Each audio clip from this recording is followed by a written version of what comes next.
귀한 감사의 찬양을 감사드립니다. 우리 일생이 감사의 일생이 되기를 간절히 소원합니다. 우리 옆에 분과 한번 인사하겠습니다. 오늘은 참으로 좋은 날입니다. 우리 모두에게 좋은 일이 일어납니다.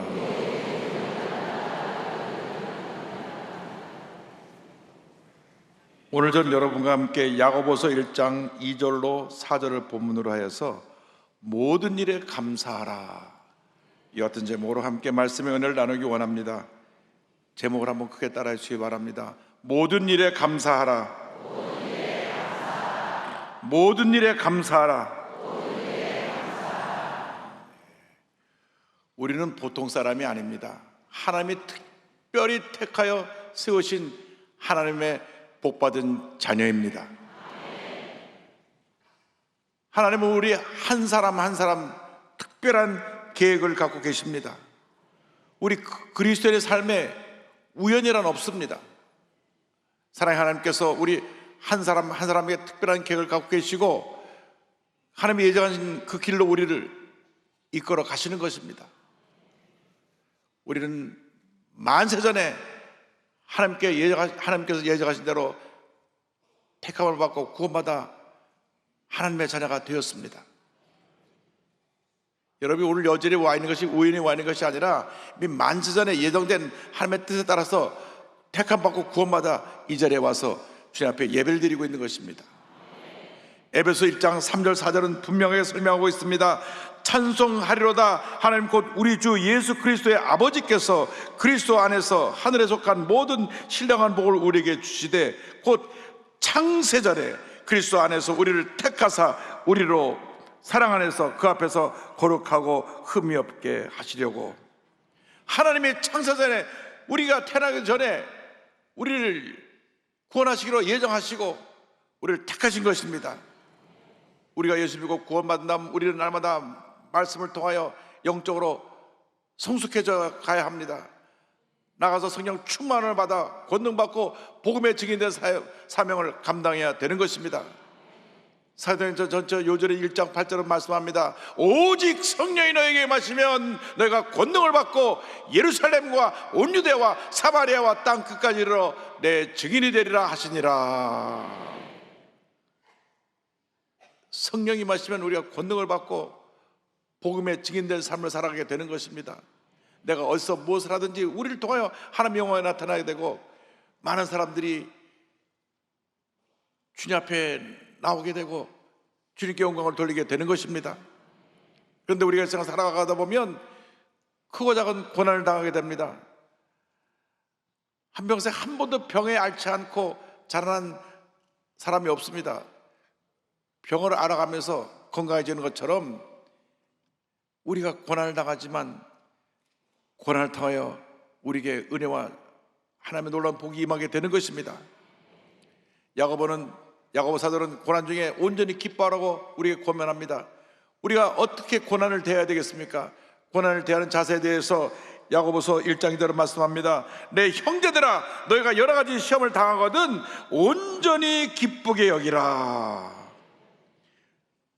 시험을 당할 때 낙심하고 절망하여 무너지지 말고 마음을 지키고 오히려 여러 가지 시험을 당할 때 온전히 기쁘게 여기라고 성경은 말씀합니다. 사도 바울이 로마 교회 성도들에게 편지를 보내면서 환난 중에 즐거워하라고 권면합니다. 로마서 5장 3절입니다. 다만 이뿐 아니라 우리가 환난 중에도 즐거워하나니 이는 환난은 인내를. 그러므로 우리가 어떤 문제를 당하든지 어려움을 당하든지 낙심하지 말고 절망하지 말고 마음을 지켜 주님이 주시는 기쁨으로 충만하여 모든 문제 어려움을 이겨내시길 바랍니다. 오히려 고난 뒤에 다가올 하나님의 예비하신 은혜와 복을 바라보며 기뻐하며 나갈 때 하나님의 놀라운 복이 임하게 되는 것입니다. 특별히 예수님을 섬기다가 예수님을 증거하다가 고난을 당할 때 기뻐하고 즐거워하라고 주님 말씀하셨습니다. 우리 선조들이 믿음을 지키려고 많은 핍박과 환난을 당했습니다. 그러나 믿음을 지켜서 오늘날 이렇게 대한민국이 아시아 최대 기독교 국가가 되었고 세계 10대 강대국으로 우뚝서게 된 것입니다.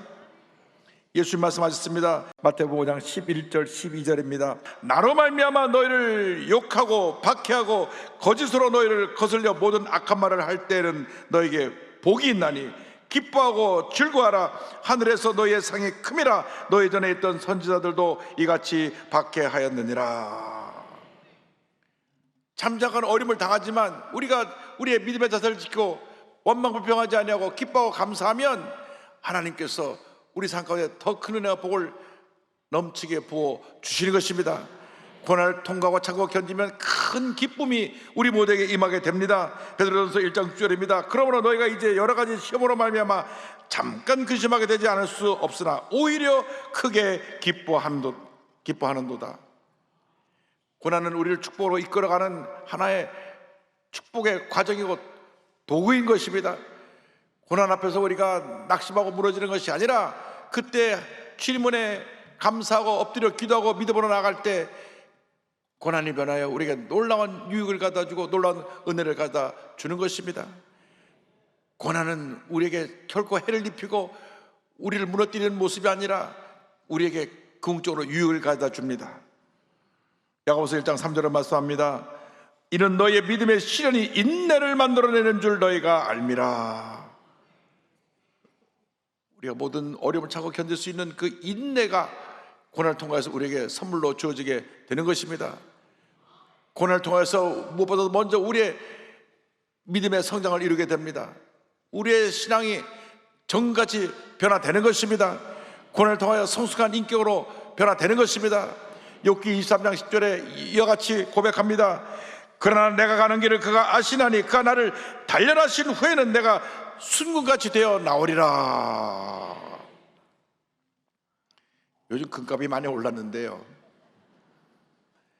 그 금광에서 금을 캐내는 걸 보니까 금이 가장 많이 포함되는 돌을 갖다 그것을 채석해내 가지고 돌을 부수고, 그리고 부순 돌을 흐르는 물에다가 흘려보내니까 가벼운 돌덩어리 다 떠내려가고 금이 가장 많이 속한 부분만 남아서 떨어지고 나면 다시 그걸 모아서 용광로에 집어넣어서 그 용광로 속에 들어가니까 모든 불순물이 제거되고 99.9% 그물이 뚝뚝 떨어져 금이 만들어지는 모습을 보았습니다. 여러분, 우리를 순금같이 이렇게 귀한 모습으로 만들려고 우리에게 주님이 환난을 통과하게 하시는 것입니다. 환난을 통해서 우리의 고집과 교만이 깨어져야 되는 것입니다. 우리의 불순종이 깨어져야 되는 것입니다. 우리가 주님 앞에 부끄러운 모습이 너무 많은데 환난을 통해서 깨어지고 씻겨지고 변화되고 성령의 불로 태워지면 우리는 위대한 하나님의 사람으로 변화되게 되는 것입니다. 장차 우리가 주 앞에 설 때 칭찬받고 하나님께 주신 놀라운 상을 받게 되는 것입니다. 우리가 우리 각자에게 맡겨진 사명이 있습니다. 그 사명을 감당해서 어떤 어려움과 문제가 다가와도 믿음을 지키며 최선을 다할 때 하나님께서 궁극적으로 우리에게 놀라운 은혜를 베풀어 주시고 넘치는 복을 부어 주십니다. 마태복음 25장에 달란트 비유가 나오는데 5달란트 받은 사람이 가서 5달란트를 남기고 3달란트 받은 사람이 3달란트를 남겼을 때 주인이 돌아와서 그들을 칭찬했습니다. 마태복음 25장 21절입니다. 그 주인이 이르되 잘하였도다 착하고 충성된 종아, 내가 적은 일에 충성하였음에 내가 많은 것을 내게 맡기리니 내 주인의 즐거움에 참여할지어다 하고, 우리가 장차 주님 앞에 설 때 잘하였도다 착하고 충성된 종아 칭찬받는 주님의 일꾼들이 다 되시기를 주님의 이름으로 축원합니다. 베드로전서 1장 7절을 말씀합니다. 너희 믿음의 확실함은 불로 연단하여도 없어질 금보다 더 귀하여 예수 그리스도가 나타나실 때에 칭찬과 영광과 존귀를 얻게 할 것이니라. 우리가 주님께로 받게 되는 그 놀라운 복은, 그 영광은 이 세상의 그 무엇보다 비교할 수가 없는 것입니다. 세상의 영광은 잠깐 지나갑니다. 세상의 부경화가 잠깐 지나갑니다. 세상의 권력도 10년간은 권력이 없는 것입니다. 그러나 주님의 은혜는 영원합니다. 주님이 주시는 복은 영원한 것입니다. 그 복을 누리며 살아가는 우리 모두가 되어야 할 것입니다. 고난을 통하여 우리 믿음이 자라고 고난을 통하여 우리는 헌신된 삶을 살게 되는 것입니다. 우리의 믿음이 성장되어지고 우리가 깨어지고 낮아지면 이제 우리의 삶 자체가 주 앞에 드려지는 거룩한 산 제물이 되는 것입니다. 로마서 12장 1절 2절은 말씀합니다. 그러므로 형제들아, 내가 하나님의 모든 자비하심으로 너희를 권하노니 너희 몸을 하나님이 기뻐하시는 거룩한 산 제물로 드리라. 이는 너희가 드릴 영적 예배니라. 너희는 이 세대를 본받지 말고 오직 마음을 새롭게 함으로 변화를 받아 하나님의 선하시고 기뻐하시고 온전하신 뜻이 무엇인지 분별하도록 하라. 여러분 삶 자체가 주님께 드려지는 거룩한 산 제물, 산 제사가 되기를 바랍니다. 주님, 나를 통하여 주님의 영광만 나타나게 하여 주옵소서. 내가 공부를 해도 주님의 영광을 위해서, 내가 사업을 해도 주님의 영광을 위해서, 내가 예술적인 재능을 갖고 찬양을 하든지 옥사로 연주를 하든지 오직 하나님의 영광을 위해서, 학교에서 선생님에서 가르치든지 또 병원에서 의사로 간호사로 사람들을 치료하든지 모든 것이 오직 하나님의 영광을 위해서 드려지게 될 때 하나님의 은혜가 넘치나게 임하게 될 것입니다. 잠깐 우리가 고난의 세월을 지나고 나면 찬란한 미래가 다가오는 것입니다. 우리는 고난을 통과하고 난 다음 밝은 미래와 희망을 선물로 받게 됩니다. 예레미야 29장 11절은 말씀합니다. 여호와 야훼의 말씀이니라. 너를 향한 나의 생각을 안 하니 내가 안 하니 평안이요 재앙이 아니니라. 너에게 미래와 희망을 주는 것이니라. 주님의 마음은 우리에게 평안을 주는 것입니다. 우리가 염려하고 근심하고 걱정하는 것은 주님의 마음이 아닙니다. 그것은 마귀가 집어넣어 주는 것입니다. 염려하게 하고 걱정하게 하고 남을 물뜯고 비방하고 싸우게 만들고, 이건 다 마귀 역사입니다. 성령 역사는 하나 되게 하는 역사입니다. 넘어진 사람을 일으켜 세우는 역사인 것입니다. 상처 입은 사람을 치료하는 것이 성령 역사인 것입니다. 고난이 다가올 때 우리는 남을 불평하지 말고 원망하지 말고 주님만 바라보고 믿음으로 일어나서 주님의 영광을 나타내는 우리 모두가 되어야 할 것입니다. 그리고 우리가 고난을 통과하는 다음 우리의 예비된 찬란한 축복의 미래, 그 희망을 붙잡고 나아갈 때 하나님께서 우리의 인생에 부족함이 없는 넘치는 복을 부어 주실 것입니다. 우리가 고난 중에 감사할 때 우리는 부족함이 없는 인생을 살게 됩니다. 사실 우리가 어떻게 생각하면 부족한 것이 많은 인생을 살아가고 있는지도 모릅니다. 사람들이 왜 부족하다고 느끼느냐? 없는 것을 보기 때문에 부족하다고 느낍니다. 남과 비교하기 때문에 부족하다고 느끼는 것입니다. 내가 있는 것을 바라보고 고난을 통해서 인내를 배울 때 우리는 부족함이 없는 삶을 살게 되는 것입니다. 나 같은 죄인이 예수 믿고 구원받아 하나님의 자녀가 되었으니 감사합니다, 감사합니다, 감사합니다. 그건 부족함이 없는 삶을 살게 되는 것입니다. 제가 언젠가 말씀드렸지만은 우리 교회에서 가장 어려운 분 가정들을 한 달에 한 번 신방을 가는데, 영등포 로터리 쪽에 살고 계신 무화과집에 살고 계신 우리 할머님은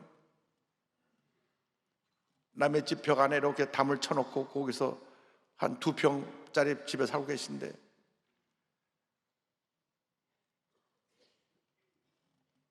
최저 수준의 삶을 살아서 나라에서 기본적으로 최저 생계비가 나오는데 본인이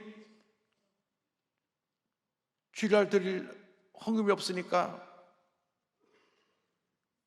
나가서 폐지를 모읍니다.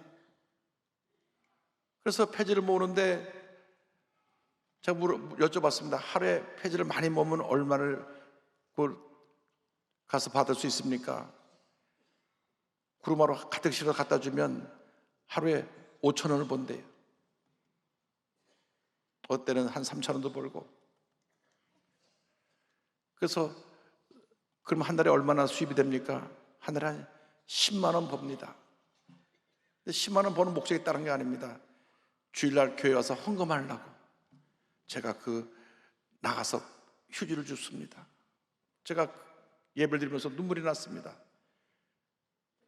담임 목사님 신방 왔는데 드릴 것이 아무것도 없다고 삼도수 물병 하나 딱 놓고 예배를 드리는데 제가 그 물을 마시기도 죄송하더라고요. 그 모습이 얼마나 아름다운지 몰라요. 내가 하나님 앞에 예배 드리는 것이 너무나 감사합니다. 내가 나도 휴지를 주어도 그것으로 주님 앞에 나가서 헌금할 수 있어서 감사합니다. 그러니까 한 달에 10만 원 벌어서 매주일 나와 헌금 들어 전액을 다 하나님께 드리는 것입니다. 얼마나 그는 넘치는 감사의 삶을 살고 있는지 모릅니다.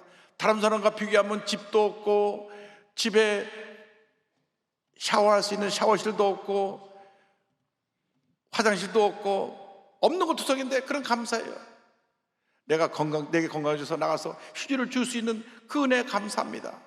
하루에 5,000원을 수입이 생겨도 감사합니다. 왜? 주일 나가서 헌금 드릴 게 생겼으니까. 제가 너무나 감동을 받아서 우리 교회 어렵게 사는 분들 갈 때마다 간절히 기도해드리고, 또 적은 비용이지만 생활비로 쓰시라고 좀 드리고 그러고 오는데, 저는 그 은혜 속에 오늘 여기까지 와서 여러분을 섬기고 있는 것입니다. 우리 성도님들이 다 그렇게 귀한 성도님들입니다. 감사가 넘쳐나는 분들입니다. 여러분, 작은 것에 감사하면 부족함이 없는 인생을 살게 되는 것입니다. 그러나 가진 자들이 감사하지 않습니다. 자꾸 비교해보고 없는 것만 보기 때문에 감사하지 않는 것입니다. 여러분, 넘치는 감사로 살아가기를 바랍니다. 감사가 없는 사람은 진짜 크리스찬이 아닙니다. 불평하는 사람은 진짜 크리스찬이 아닙니다. 진짜 크리스찬은 감사하는 사람들입니다. 첫째도 감사해요, 둘째도 감사해요, 마지막도 감사. 그것이 진짜 크리스찬입니다. 우리 대한민국이 어떻게 일어났습니까? 6.25 직후에 잿더미였습니다. 1년 GNP가 57달러였습니다. 지금요 38,000달러예요. 얼마나 복을 받았습니까? 근데 왜 감사하지 않습니까? 왜 이렇게 너로나도 편을 가려고 싸우고 서로 욕하고 물고 뜯고 합니까?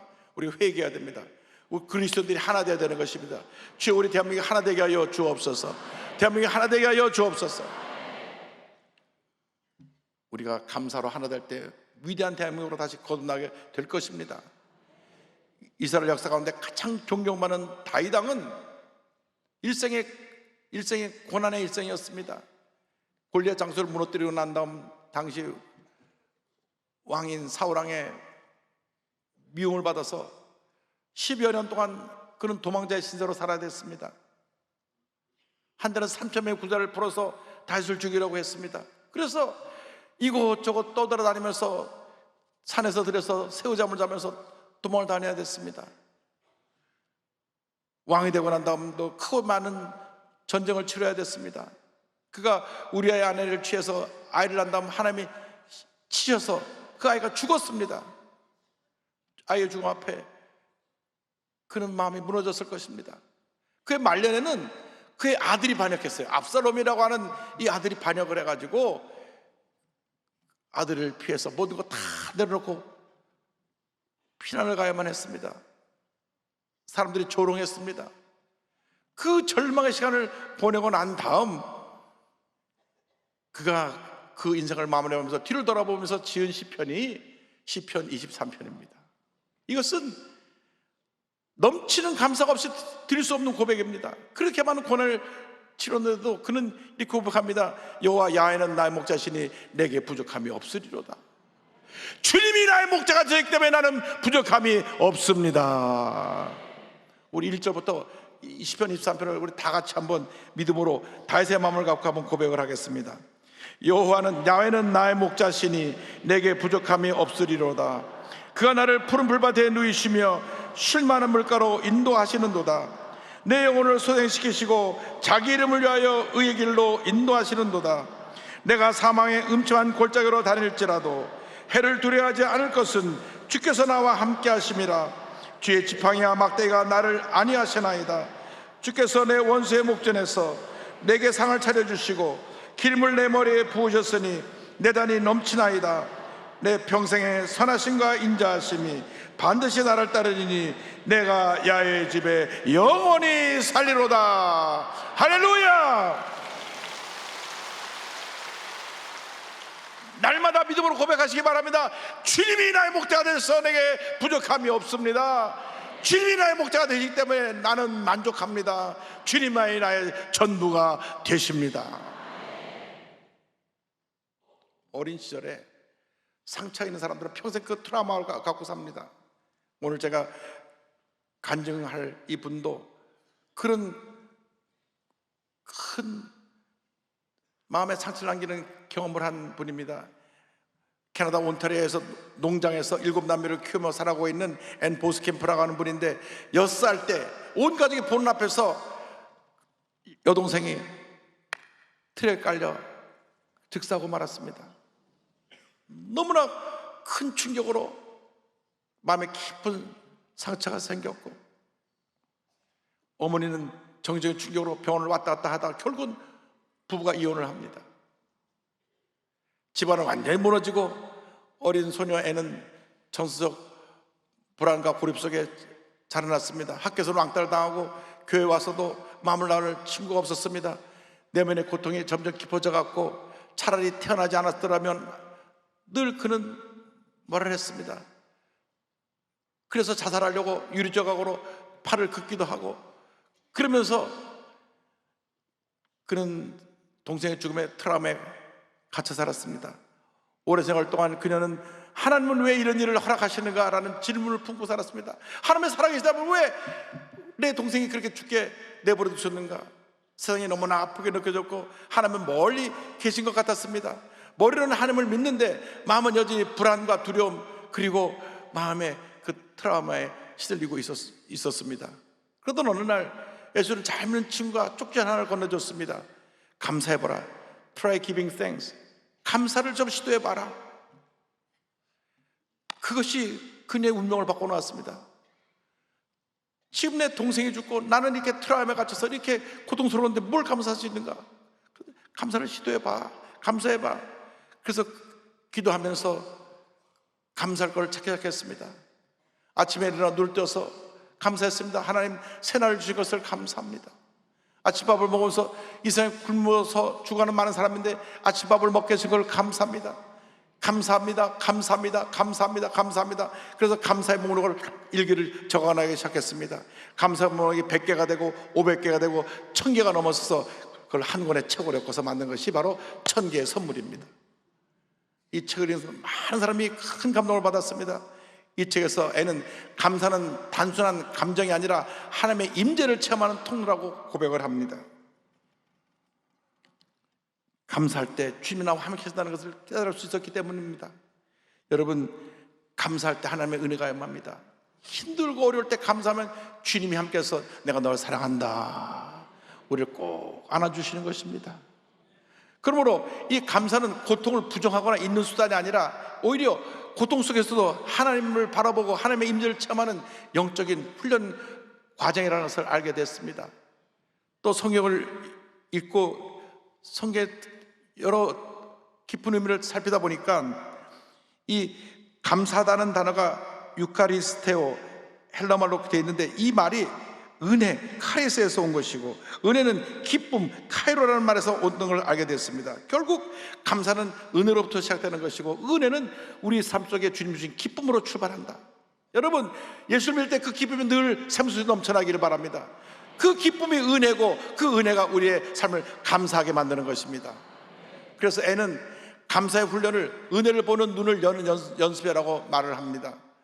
반복된 일상 속에서도 감사하는 마음으로 세상을 바라보면 모든 것이 감사할 것으로 바뀌는 것입니다. 그래서 그는 감사에 대해서 계속 책을 썼습니다. 나의 감사 연습, 하나님의 인재 연습, 난 더 이상 상처에 속지 않는다. 이 책들이 계속 출간되면서 수많은 사람에게 감동을 주었습니다. 어떤 사람이 묻습니다. 당신 삶이 지금 평온하니까 그렇게 감사할 수 있는 것이 아니냐고.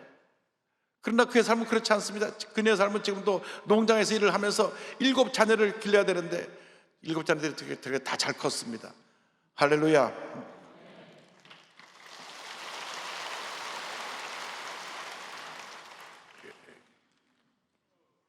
그녀는 고백합니다. 감사는 상황이 좋은 사람만이 하는 것이 아닙니다.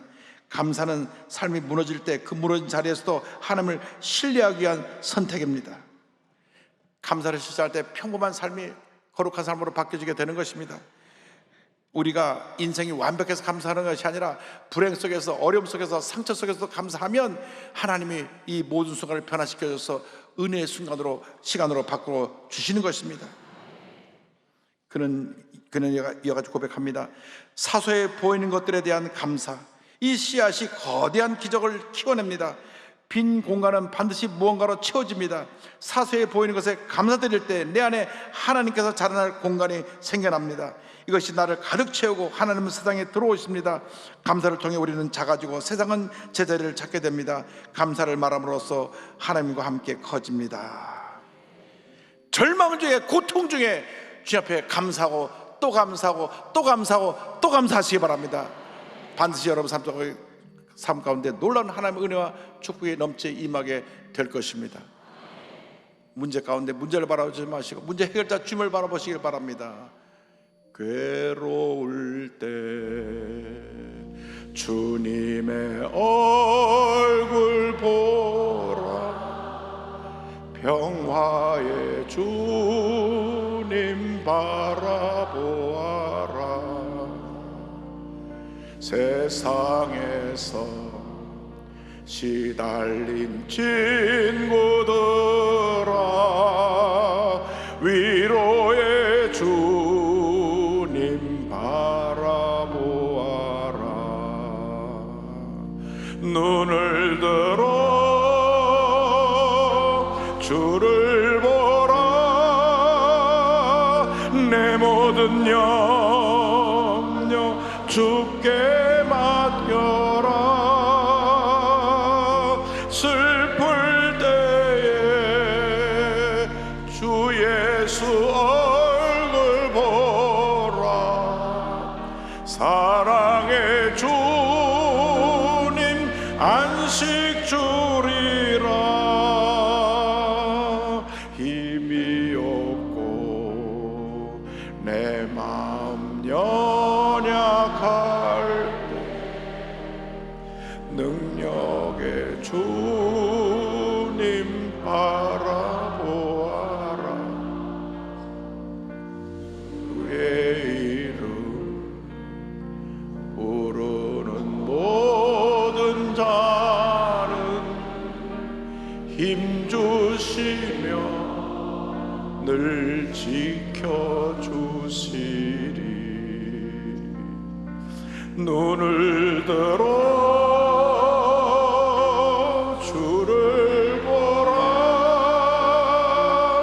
내 모든 염려 주께 맡겨라. 슬플 때에 주 예수 얼굴 보라, 사랑의 주님 안식 주리라. 아무리 힘들고 어려워도, 아무리 상처가 깊어도, 아무리 중한 병이 나를 괴롭히고 있어도 절대로 포기하지 말고 물러서지 말고 주님을 바라보고 믿음으로 전진해 나가시기 바랍니다. 주님이 여러분을 너무나 사랑하십니다. 눈을 들어 나를 보라고 말씀하십니다. 인생의 고비고비 고난의 시간을 지나갈 때 주님을 바라보고 모든 어려움 이기고 승리한 여러분 되시기를 주님의 이름으로 축원합니다. 기도하겠습니다. 사랑이 무엇인 우리 주님, 우리 모두가 상처를 안고 상처를 지니고 살아가는 인생들입니다. 태어날 때부터 지금까지 많은 상처들이 우리 과거의 삶에 굽이굽이 흔적을 남겼습니다. 어떤 상처는 지금까지 우리를 붙들고 있습니다. 주님, 과거의 고통, 괴로움, 상처, 이 모든 것들을 주님 앞에 다 내려놓고 믿음의 눈을 들어 주님을 바라보게 하여 주옵소서. 주님을 바라보게 하여 주옵소서. 주님을 바라보게 하여 주옵소서. 그리고 그 상처조차도, 실패조차도, 나의 아픔조차도, 나에게 당한 질병조차도 감사로 승화시킬 수 있도록 우리 마음을 주장하여 주옵소서. 예수님의 이름으로 기도 올리옵나이다.